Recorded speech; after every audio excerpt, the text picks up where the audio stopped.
Hello boys and girls, and welcome again to the Evil Monkey Arcade here in beautiful Purgatory Between Dimensions. It's me, Dustin, with another episode of Dustin Recommends. And I've got a fun one again today, boys and girls, and this is one that harkens back to the good old days of 80s monster movies that we all love so dearly. This is called Under the Bed. Now, this is a throwback to the kid versus monster or kid versus supernatural genre that was going on in the late 70s, early 80s, early 90s kind of thing.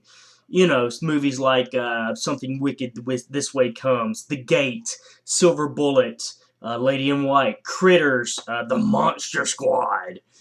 Movies like that, but it's not as lighthearted as, say, The Monster Squad, and not nearly as what would the word be? A slow burn like The Lady in White, and not a pure out cheese fest like The Gate. This is more along the lines of probably Something Wicked This Way Comes. A little bit more on that. Basic plot. Two little kids, brothers. One of them gets sent away because the house burnt down. Yeah, they think he's nuts. When in reality, he was seeing things, a creature that was living under his bed. And again, this is going back to those typical fears that kids have, which looking back, I can totally relate to this movie. One, when you're a little kid, nobody believes you whatsoever. I mean, really, come on. Think back. When you were a kid, how many people would believe you if you said there's a giant monster under my bed or something in my closet? Why? Because it's not true. But in a child's eyes, that is every bit as real as the car sitting outside. You gotta remember that.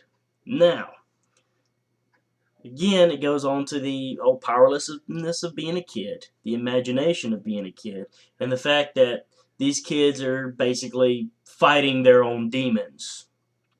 Now, special effects in this movie are kind of hit and miss. When they're done, there's hardly any CGI. I'm talking very little, if any. I didn't see too much. I don't think I saw any of it, to be perfectly honest. But the creature design was a little off for me. Which, okay, they're going for the practical effects. Kudos, great. That is wonderful. There's no real humor in this movie. What there is, it's very dark. So it's taking itself extremely seriously, which is kind of another strike against it for this, but still a good flick. Now, they also go into a possible love interest with the neighbor girl, but it's not really fully explained because the kids are more worried about this damn thing that's under their bed. And they give a few little theories of what it is. One of the grossest theories, which I'm going to go ahead and spoil this one little thing, is that they said, okay, well, maybe it's under the bed because, you know, you sleep and the kid had read somewhere that your body sloughs off dead skin and maybe it eats the dead skin until the dead skin isn't enough. Ugh. Ugh. That part right there, I was like, oh god, that's so it's basically like a giant freaking bed bug, but not. Like I said, the creature design was kind of hit and miss for me. When they didn't show it, I thought it was a lot more scary than when they actually did show it, but that's just my personal preference.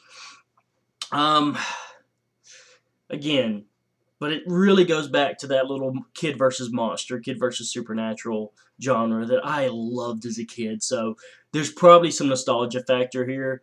It is kind of a slow burner till the very end.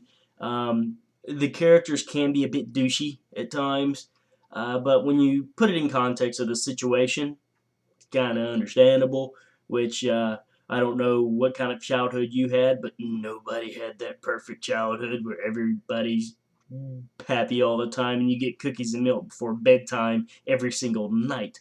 No, there's tension. There's stress from your parents being at work. There's stress from you being in school. There's stress from you believing there's a freaking monster under your bed or your couch.